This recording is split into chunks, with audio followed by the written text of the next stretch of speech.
जय श्री श्याम बच्चों, आज हम बात करने वाले हैं बिजनेस स्टडीज के मोस्ट इंपॉर्टेंट टॉपिक जो कि एग्जामिनेशन प्रोस्पेक्टिव से बहुत इंपॉर्टेंट है।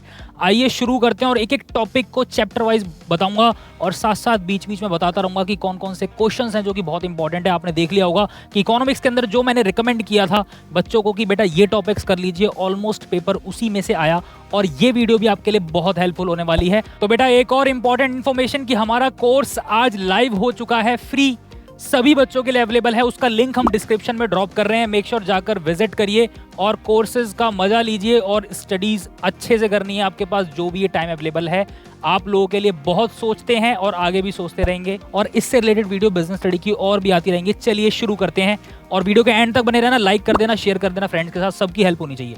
चलिए, so most important topic business study के अंदर क्या है। सबसे पहले चैप्टर आपका आता है बेटा nature and significance of management.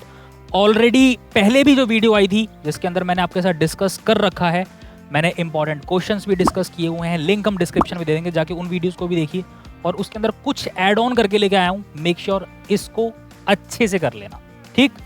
तो देखो, nature and significance of management के अंदर importance of management very important, mark कर लो। जिस भी बुक से आपने पढ़ा है, चाहे एनसीईआरटी से पढ़ा है, चाहे आपने किसी पूनम गांधी से पढ़ा है या एनसीईआरटी से पढ़ा है या संदीप गर्ग से पढ़ा है या टीएस जिस भी बुक से आपने पढ़ा है, आर के सिंगला आती है मार्केट में, वो आर के सिंगला से आपने पढ़ा है या जिस भी बुक से आपने पढ़ा है, मेक श्योर उसमें आप हाईलाइट कर लीजिए कि बेटा ये टॉपिक्स बहुत इंपॉर्टेंट है, ठीक। So importance of management, levels of management and coordination, first chapter के अंदर ये 3 टॉपिक गलती से भी मिस करके मत जाना, अच्छे से कर लेना, ठीक। उसके बाद आता है आपका principles of management. Principles of management के अंदर आपके हेनरी फ्योल के 14 प्रिंसिपल्स, हेनरी फ्योल के 14 प्रिंसिपल स्ट्रेट फॉरवर्ड, कोई भी 3 से 4 प्रिंसिपल आपसे पूछ लेगा, इनको एक्सप्लेन करो। इसके अलावा मे भी चांसेस हैं कि कोई केस स्टडी ड्राफ्ट कर दी जाए और उसमें आपको आइडेंटिफाई करना पड़े कि कौन सा प्रिंसिपल ऑफ मैनेजमेंट यहाँ पर फॉलो किया जाएगा। ओके, तो अच्छे से तैयार करने हैं प्रिंसिपल ऑफ मैनेजमेंट। इसके अंदर जो हेनरी फ्योल के 14 प्रिंसिपल्स हैं, केस बेस्ड क्वेश्चन ड्राफ्ट हो सकता है, 101% चांस है। सो हेनरी फ्योल के 14 प्रिंसिपल बहुत इंपॉर्टेंट हो जाते हैं। Features of principles of management very important, features बेटा हर चैप्टर के इंपॉर्टेंट है। और प्रोसेस छोड़कर नहीं जाओगे, selection process, staffing process, motivation, है ना। और इसके अलावा आपका ये कंट्रोलिंग प्रोसेस, प्लानिंग प्रोसेस, है ना। तो ये बहुत इंपॉर्टेंट हो जाता है। इसमें ना केस स्टडी ड्राफ्ट कर दी जाती है, कुछ स्टेप्स उसके अंदर कवर कर लेंगे और बाकी ये बोलेंगे कि जो रह गए उनको बताओ। इस तरीके से केस स्टडी ड्राफ्ट की जाती है बेटा। सो मेक श्योर प्रोसेस सबसे पहले कवर करने हैं, ठीक। तो आगे देखिए प्रिंसिपल्स ऑफ मैनेजमेंट और इसके बाद आप देखिए इसमें क्या लिखा हुआ है कि principles of scientific management and techniques, motion study, method study, time study, right. ये बहुत इंपॉर्टेंट टेक्निक्स हैं। एफडब्ल्यू टेलर की जो टेक्निक्स हैं वो बहुत इंपॉर्टेंट है। चैप्टर 3 बिजनेस एनवायरनमेंट, बहुत simple chapter. Features and dimensions, features and dimensions, features and dimensions, बार बार बोल रहा हूं, गलती से भी एक सिंगल पॉइंट बिना समझे मत जाना। बहुत इंपॉर्टेंट है बिजनेस एनवायरनमेंट के अंदर फीचर और उसके डायमेंशंस, ठीक है। चलिए, इसके बाद प्लानिंग चैप्टर की बात करेंगे। प्लानिंग चैप्टर के अंदर steps involve in planning process के जो स्टेप्स हैं वो बहुत अच्छे से पता होने चाहिए। Types of plans and limitations, इन 3 को गलती से छोड़ के नहीं जाओगे। ये तीनों टॉपिक्स मैं डिस्कस कर रहा हूं आज, ठीक।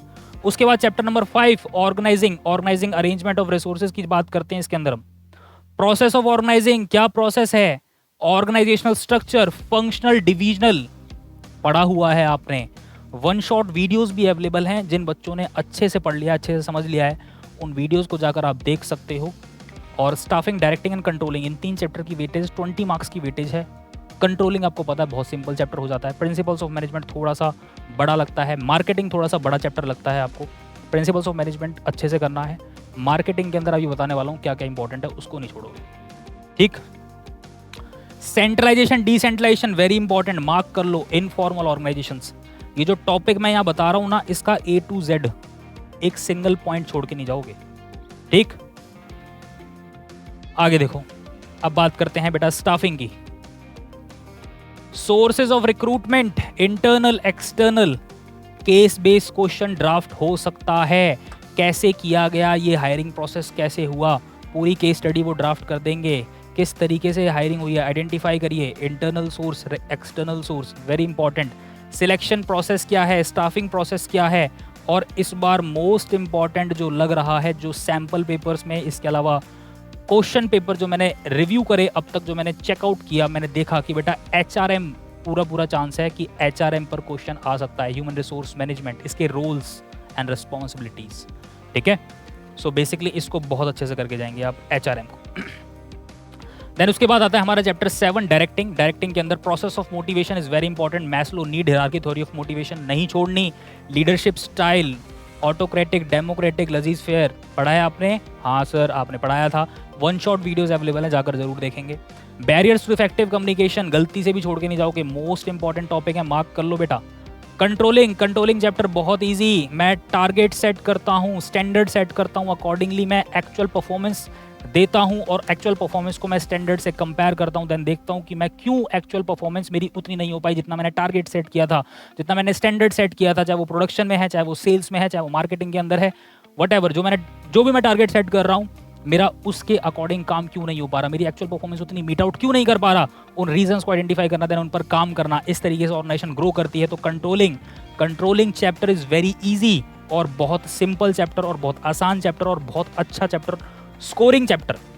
अगर क्वेश्चन आया, केस स्टडी बेस्ड क्वेश्चन देखने को मिल सकता है, और केस स्टडी बेस्ड क्वेश्चन में कोई फ्रॉडबाजी दी होगी केस स्टडी के अंदर, पैसा गायब कर लिया, थेफ्ट हुआ, चोरी हुई, इस तरह की बातें जो केस स्टडी में करेंगे, वो एम्प्लॉयज़ ने किसी तरह का कंपनी के साथ कोई फ्रॉड किया हुआ है, स्क्रूटनी करी, पता चला तो देखा गया कि हाँ ये एम्प्लॉय था, ये पर्टिकुलर एम्प्लॉय था जिसने ऐसा किया। इस तरह की केस स्टडी आपको देखने को मिलेंगी। इम्बल्समेंट ऑफ कैश, इस तरह की केस स्टडी आपको देखने को मिलेंगी। तुरंत दिमाग में क्लिक करना चाहिए बेटा, ये कंट्रोलिंग की बात कर रहा है। ठीक, प्रोसेस कंट्रोलिंग का वेरी इंपॉर्टेंट, मोस्ट इंपॉर्टेंट के अंदर देखो मैंने मार्क किया हुआ है यहाँ पे। मोस्ट इंपॉर्टेंट प्रोसेस के अंदर जो मोस्ट इंपॉर्टेंट है, प्रोसेस के अंदर स्टेप्स हैं, उसके अंदर जो मोस्ट इंपॉर्टेंट है उसमें एनालाइजिंग डेविएशन स्पेसिफिकली पूछा जा सकता है। इस बार सैंपल पेपर में आया था। क्रिटिकल पॉइंट ऑफ कंट्रोल और मैनेजमेंट बाय एक्सेप्शन, स्पेसिफिकली उसकी वीडियो हमारे चैनल पर अवेलेबल है, जाकर जरूर देखना। उस पर व्यूज नहीं आए हैं तो जाकर उस वीडियो को देखो, उसके लाइक्स और व्यूज बढ़ा दो, क्योंकि बहुत अच्छे से मैंने वहाँ पर उसको समझाया गया है। और मेक श्योर इसको कर लेना। थोड़ा सा ना वर्ड टू वर्ड चीज़ें थोड़ी सी अलग लगती हैं और बड़ा इजी लगता है CBSE को इस तरह के पेपर में, इस तरह के क्वेश्चन डालने में, इस तरह के टॉपिक्स डालने में, जो कि बच्चे ने कभी इन डेप्थ इतना पढ़ा ही नहीं। तो अगर क्वेश्चन का पैटर्न, पेपर का पैटर्न थोड़ा सा उठाना है तो इस तरह के पॉइंट्स डाल देंगे। 3 से 4 नंबर में बताओ भाई, critical point of control, management by exception. आपने पढ़ा कितना है? हाँ, एनालाइजिंग डेविएशन, ये भी एक स्टेप है प्रोसेस का, बट उसके इन डेप्थ आपने ये दोनों बात नहीं पढ़ी, यही पूछ लेगा। ठीक, आगे relationship between planning and controlling, very important. ठीक, मैं प्लानिंग करता हूँ, देन मैं मेजर करता हूँ कि मेरी एक्चुअल परफॉर्मेंस कितनी आई, तो ये दोनों भाई हैं। ठीक है, किस तरीके से, क्या रिलेशनशिप है, अच्छे से करना बेटा, ये टॉपिक बहुत इंपॉर्टेंट हो जाता है। फाइनेंशियल मैनेजमेंट के अंदर फैक्टर्स अफेक्टिंग, मार्क कर लो, स्ट्रेट फॉरवर्ड 4 मार्क्स के अंदर क्वेश्चन आने के पूरे चांसेस हैं।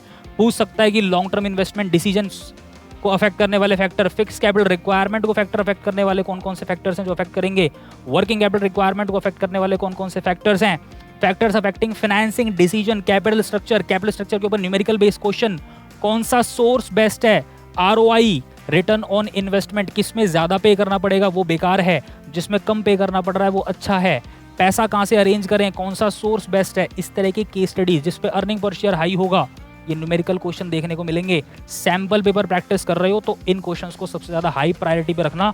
अगर क्वेश्चन पेपर थोड़ा सा ऊपर रखा, अप लेवल कर दिया, तो इस तरह क्वेश्चन जरूर डालेगा फाइनेंशियल मैनेजमेंट में से। And be ready for this.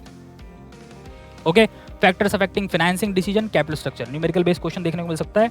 And don't worry about this, आराम से सारी चीजें हो जाएंगी। वीडियोस हमारे चैनल पर अवेलेबल हैं, जाकर आप देख सकते हैं।